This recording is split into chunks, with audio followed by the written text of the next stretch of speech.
முதல்ல தென்பகுதிக்கு வரனாலே ரொம்ப மகிழ்ச்சியா வருவேன் நானு. ஆனா இந்த வாட்டி வரும்போது ரொம்ப கவலையோட வந்திருக்கேன்.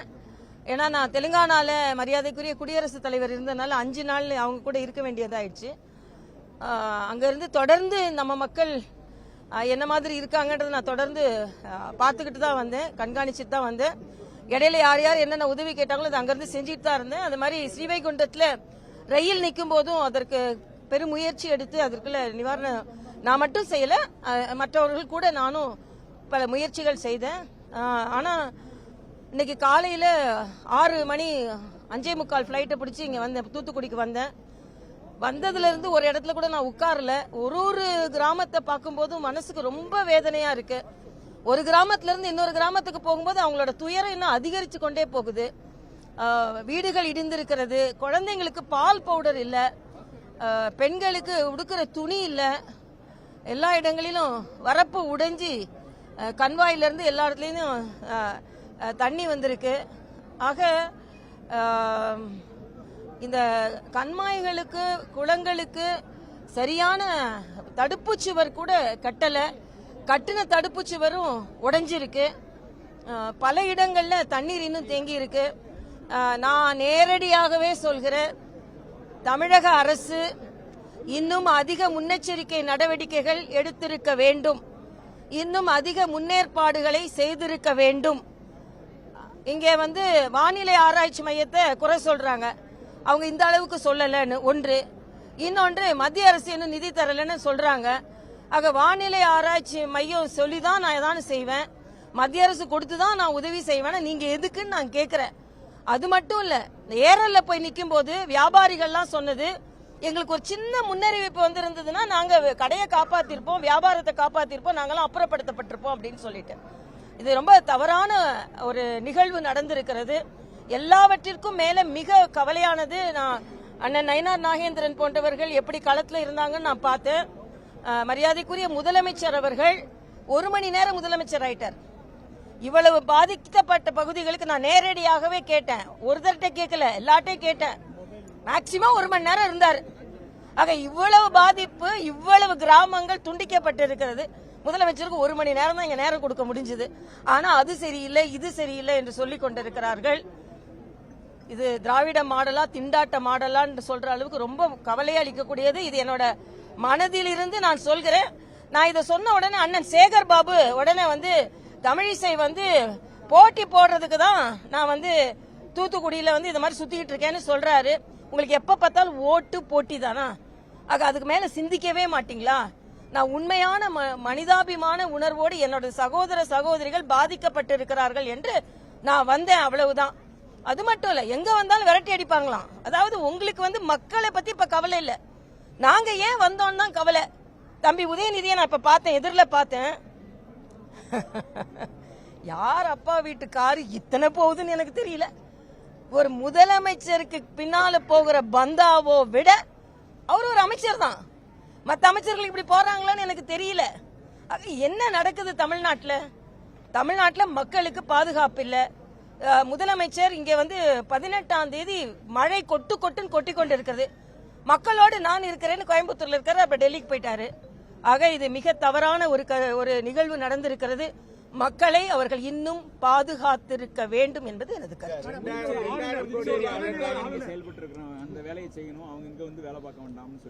அதான் சேகர் பாபு அவர் வேலையை ஒழுங்கா செஞ்சா நாங்க இங்க வேலை பார்க்கிறோம்.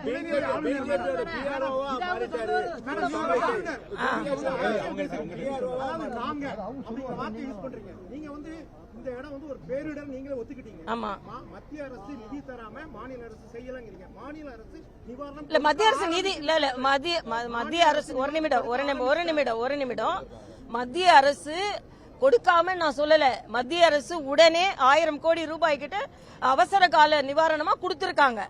ஆக நான் என்ன கேக்குறேன்னா, உங்களுக்கு என்று ஒரு சுயசார்பான மாநிலம் கிடையாதா? இது எல்லாத்தையும் நாங்க 30-20 சென்டிமீட்டர்னு சொன்னா நாங்க 20 சென்டிமீட்டர் தான் பாத்துட்டு இருப்போம். 21 சென்டிமீட்டர் எங்களுக்கு தெரியாது. அது வானிலை அறிக்கை மேல. அதே மாதிரி நாங்க மத்திய அரசு கொடுத்தாதான் நாங்க செய்வோம், இல்லன்னா எங்களுக்கு அப்புறம் எதுக்குங்க மாநில அரசு? நாங்க தான் சொல்லுவேங்க, ஏன்னா நான் மத்திய அரசோட ஒரு பிரதிநிதி தான். அதனால அதுல எல்லாம் நான் சொல்றேன் எந்த வித தயக்கமும் நான் காண்பிக்க மாட்டேன். இன்னைக்கு என்னோட பாஜகவோட செய்தி தொடர்பாளர் நான் கிடையாது, நான் மக்களோட செய்தி தொடர்பாளர். மக்கள் எந்த ஆமா எப்படி சொல்லணுமா, அதாவது உதயநிதி சொல்ற மாதிரி எங்க யார்கிட்ட எப்படி பேசணும்னு நான் பேச மாட்டேன். நான் யார்கிட்ட எப்படி சொல்லுவோமோ அப்படி சொல்லுவேன். நான் அப்படி சொல்லி மக்களுக்கு இன்னைக்கு வந்து ஏரல்ல பாத்தீங்கன்னா வியாபாரிகள் பாதிக்கப்பட்டிருக்காங்க, மற்ற இடங்கள்ல விவசாயிகள் பாதிக்கப்பட்டிருக்காங்க, சில இடங்கள்ல பெண்களுக்கு குழந்தைகளுக்கு பால் பவுடர் இல்ல. ஏரல்ல என்ன தெரியுமா சொன்னாங்க, நாங்க நிவாரண பொருளை கேட்கிறோம், ஆனா அங்க வந்து கவுன்சிலர் ஸ்கூல் மூலமா மக்கள் பிரதிநிதி மூலமா கொடுக்க மாட்டேன்றாங்க, அவங்க கட்சிக்காரங்க மூலமா அடைச்சு வச்சிருக்காங்க. இப்ப என் கூட வாங்க, அவங்க கட்சிக்காரர்கள் வீட்டை திறக்கிற எல்லா நிவாரண பொருளும் அங்க இருக்குன்னு யார் சொல்றா? பொதுமக்கள் சொல்றாங்க, நான் சொல்லல. ஆக இதே மாதிரி பாராபட்சமாக நீங்கள் நடந்திருக்கிறீர்கள். இதுல சேகர் பாபுக்கு இப்ப என்ன பிரச்சனை வந்தது? நான் என் ஊரு பாதிக்கப்பட்டிருக்குது, நான் வரேன். சேகர் பாபுக்கு இப்ப என்ன பிரச்சனை நான் கேக்குறேன். அவருக்கு இப்போ ஏன் பதறாருன்னு நான் கேக்குறேன். ஏன் பதறாங்க? இப்போ செய்தி தொடர்பாளர் நான் மக்களோட செய்தி தொடர்பாளர் தாங்க, மக்களோட தொடர்புடையவள் நான், செய்தி தொடர்பாளர் தான். அதனால நீங்க ஒன்னும் பதற்றப்படவே வேண்டாம், ஒரு பிரச்சனை இல்ல. மாதிரி இப்பவே என்ன தோக்கடிக்கிறத பத்தி நீங்க பேசுறீங்கன்னு நான் கேக்குறேன். உங்களுக்கு ஓட்டு தேர்தலை தவிர வேற எதையும் யோசனை பண்ண தெரியாதா? நான் நேரடியாக குற்றம் சாட்டுறேன்.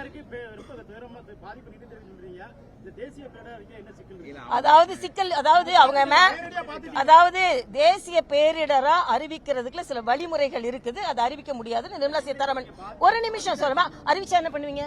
4000 கோடி சந்தோஷப்படுவீங்களா? மக்கள் எல்லாம் வருத்தத்துல இருக்காங்க, சந்தோஷப்படுவீங்களா?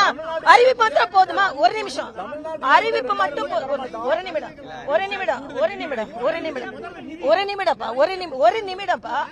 அறிவிப்புனால மாத்திரம் கூடுதல் நிதி இல்ல, எவ்வளவு நிதி தேவையோ மத்திய குழு சொல்றாங்களோ அதை கொடுக்க போறோம். அறிவிப்பு ஒண்ணு நீங்க அறிவிக்கணும், இல்லன்னா நிதி தரணும். இதையே பேசிட்டு இருக்கீங்களே தவிர நேரடியா என்ன முன்னேற்பாடு செஞ்சீங்க நான் கேக்குறேன். சென்னையில 4000 கோடி வச்சு என்ன செஞ்சீங்க? நிதி கொடுத்தா எந்த அளவு இருக்குன்னு நான் இப்ப பாத்துட்டு வந்தேன். கால்வாயில நீங்க வந்து என்ன அளவுக்கு கட்டிருக்கீங்க நான் பாத்துட்டு வந்தேன். 12 கோடி அப்புறம் 10 கோடி என்ன மாதிரி இருந்தது, உடஞ்சு கிடக்குது. ஆக நிதி கொடுத்தா நீங்க இப்படிதான் செய்வீங்க. நேரடியாக மக்களை முன்னறிவிப்பு வைக்கிறதுக்கு எதுக்கு நிதி வேணும்? பாதுகாப்பான இடங்கள்ல மக்களை மாத்துறதுக்கு எதுக்கு நிதி வேணும்? முதலமைச்சர் வர்றதுக்கு எதுக்கு நிதி வேணும்? நிதி கொடுத்தாதான் முதலமைச்சர் வருவாரா? இங்க 1 மணி நேரம் தான் வந்திருக்கிறாருங்க. நான் நேரடியா குற்றம் சாட்டுறேன், அதுக்கு நிதி வேணுமா?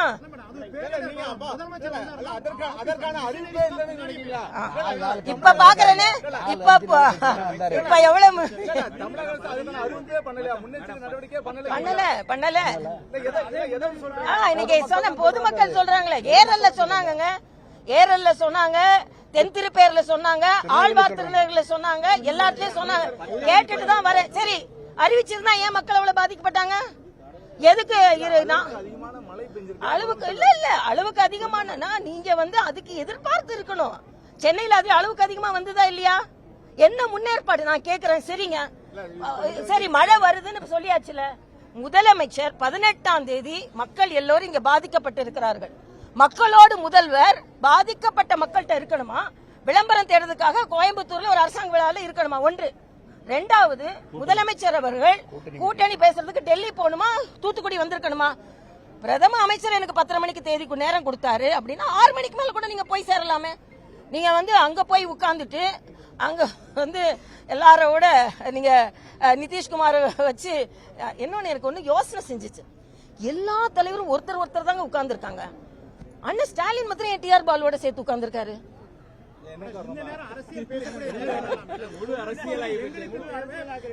நீங்க கேட்டீங்க, நான் பதில் சொன்னேன். மீட்பு பணிக்கு அரசாங்கம் செய்யலுங்க, அரசாங்கம் செய்யலை என்பதை தீவிரமாக பதில் சொல்ல முடியும். ஒரே நிமிஷம்,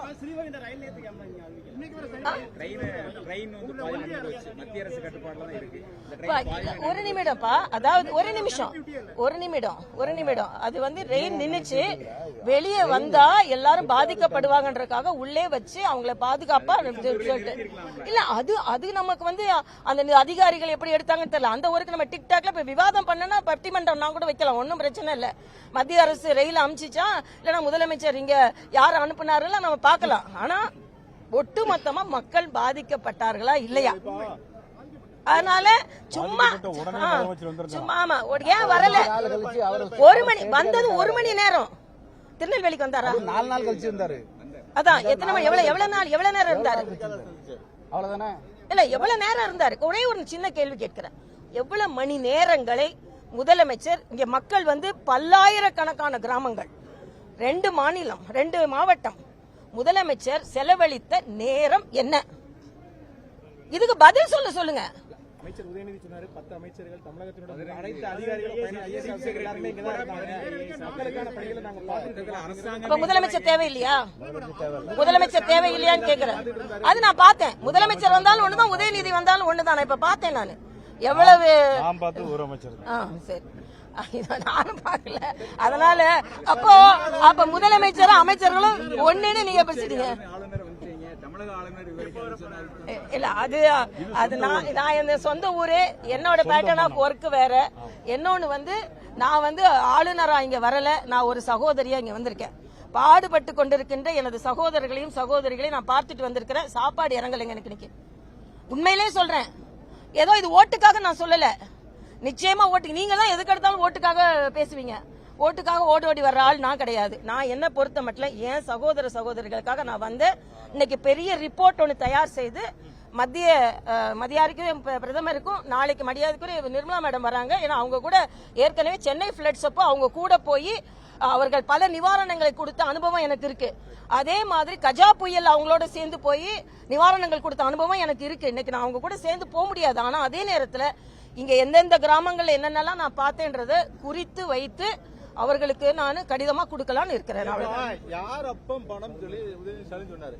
ஆனா நேற்று நிர்மலா சீதாராமன் பேசின பிறகு அவரோட சவுண்ட் இன்னைக்கு கொஞ்சம் கம்மியா இருக்கு. ஏன்னா இதை பத்தி பேச வேண்டாம் மாதிரி போறாரு. மத்திய அரசுல இருந்து எதுவும் அவருக்கு எதுவும் அழுத்தம் வந்திருக்கா, இல்ல உண்மையிலே நிர்மலா சீதாராமன் பேட்டிக்கு பிறகு அவரோட மௌனம் கொஞ்சம் அதிகமா இருக்கு? அப்படியா தெரியலையப்பா, நான் பாக்கலையப்பா. ரொம்ப ஒரு சவுண்டா அப்போ இதுக்கு முன்னால அவியலாக்க வேண்டாம்னு சொன்னது யாரு? ஆமா, அண்ணன் ஸ்டாலின் எப்ப சொன்னாரு? அப்போ எல்லாம் இருந்தாலும் எதை எடுத்தாலும் அரசியல் ஆயிட்டு இருந்தாங்க. ஆமா, எங்க அரசியல் நாகரிக? ஒரே ஒரு நிமிஷம், நாகரிக ஒரே ஒரு நிமிஷம் தம்பி, ஒரே ஒரு நிமிஷம் தம்பி. உதயநிதியோட பேட்டியும் நீங்க பாருங்க, என் பேட்டியும் நீங்க பாருங்க. எங்கேயாவது நாகரிகம் தாண்டி இருக்கான்னு நாங்க பாருங்க. கேள்வி கேட்டேன், அண்ணன் ஸ்டாலின் தான் கேள்வி கேட்டேன். அதனால அண்ணன் ஸ்டாலின் 1 மணி நேரம் தான் தூத்துக்குடியில இருந்தார் என்பதை நான் எல்லோரும் தெரிந்து கொண்டேன். 1 மணி நேரம் முதல்வர். இது கேள்வி கேட்க கூடாது. எங்கேயுமே காட்டமா இருக்கலாம், ஆனா அது கொடூரமா தான் இருக்கக்கூடாது. ஏன்னா மக்கள் காட்டமா இருக்காங்க, மக்கள் கொடூரமா பாதிக்கப்பட்டிருக்கிறார்கள். நாகரிகத்தை நான் என்னைக்குமே மீற மாட்டேன். நாகரிகத்தோட தான் நான் பேசுவேன். மக்களால் ஒரு மக்கள் பிரதிநிதி ஒரு பதவி பிரமாணம் செய்து கொண்டவர் இப்படி பேசுறதை நீங்க எப்படி பாக்கீங்க? யார் பேசுறது? ஸ்டாலின் பேசுறது. அவரு அண்ணா எப்படி பேசணுமோ அந்த இடத்துல பல இடத்துல அப்படி பேசுவாரு. பெரியார் எங்க பேசணுமோ அது மாதிரி பேசுவாரு. கலைஞர் எப்படி பேசுறோம் அப்படி பேசுவாரு. ஆனா அப்ப இங்க இப்ப யார் சொல்லி கொடுத்து பேசுறாருன்னு எனக்கு தெரியல. அதனால நீங்க ஒரு XRY ஒரு பேசுறது XRY ஒரு அமைச்சர், நீங்க கேளுங்க. ஒரு அமைச்சரா இருந்துட்டு எப்படி பேசுறீங்கன்னு கேளுங்க. நான் எப்படி பாக்குறேன்னா அவருக்கு எல்லாம் ஈஸியா கிடைச்சிருச்சுப்பா, கஷ்டப்பட்டு வரல அமைச்சரா. இப்ப நான் பாக்குறேன், இப்ப நான் உண்மையிலே சொல்றேன், நேரடியா நான் பார்த்தேன். ஒரு முதலமைச்சருக்கு பின்னால எவ்வளவு ஆரவாரம் இருக்குமோ அதை விட அதிக ஆரவாரம் இன்னொரு அமைச்சருக்கு அது இருக்குமா? அதான் ஆக்டிங். கரெக்ட். தேசிய பேரிடர் அதாவது ஒரே ஒரு நிமிஷப்பா, பேர் வைக்கிறது பெரிய விஷயமே இல்லப்பா. அதாவது அதற்கென்று வழிமுறை இருக்கிறது. நீங்க எல்லாம் சரி பேரிடர்னு அறிவிச்சாச்சு, என்ன பண்ணுவீங்க? 4000 கோடி என்ன பண்ணீங்க? இன்னைக்கு 12 கோடி யார் செலவு பண்ணா? நாளைக்கு பார்த்தேன் தூர்வார்னா யார் வார்னா?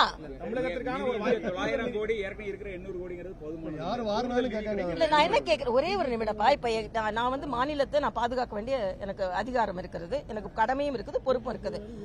நான் எல்லாரையும் பார்த்துட்டு நம்ம உங்ககிட்ட ஒத்த பைசா கூட இல்லையா? நீங்க பேரிடரா அறிவிக்கிறதுக்கு இல்ல அதான் சொல்றேன். 1000 கோடி ரூபாய் ஏற்கனவே ஆரம்பத்துல கொடுத்தாச்சு. உடனே நான் சொல்றேன், அவர் சொல்றேன் அப்பா வீட்டு பணம் எல்லாம் இல்ல. யாருக்கு பேரிடருக்கு என்று ஒரு நிதி இருக்கிறது, பேரிடருக்கு என்று வழிமுறை. நான் கேட்கிறேன், இவங்க மத்தியில் ஆட்சியில் இருக்கும்போது கூட மத்திய குழு எப்ப வந்தது? எல்லாம் வடிஞ்சு முடிஞ்சப்பறம் வருவாங்க. ஆனா இப்ப மத்திய குழு முதல்ல எல்லாத்தையும் பண்றாங்க. இன்னொன்னு அண்ணன் ஸ்டாலின் 6000 கோடின்றாரு, அடுத்த நாள் டிஆர் பாலு 6500 கோடின்றாங்க. அசஸே பண்ணலையே நீங்க. நடக்கும்போது முதலமைச்சர் வந்தாரா இல்லையா நான் கேக்குறேன். அசஸ் பண்றதுக்கு முதலமைச்சர் வந்தாரா? பேரிடர் நிவாரண மீட்டிங் எல்லா கலெக்டரையும் வச்சு போட்டாரா முன்னால? ஆஹா, சரி, அதுல உங்களுக்கு திருப்தினா எனக்கு ஒன்னும் பிரச்சனை இல்ல. முதலமைச்சர் அவர்கள் வீடியோ கான்பரன்ஸ்ல வந்துட்டாரு அப்படின்னு நீங்க மகிழ்ச்சி அடைஞ்சீங்களா? அதுக்கு மேல எனக்கு ஒண்ணும் இல்ல. ஒரே ஒரு நிமிஷம் நீங்க மத்திய அரசை பாக்குறத விட்டுட்டு மாநில அரசு என்ன பண்ணாங்க நீங்க பாருங்க. அவங்க சொல்லுவாங்க, அவங்க சொல்லிட்டு கணக்கு காட்டாங்கல்ல, கணக்கு காப்பாங்க.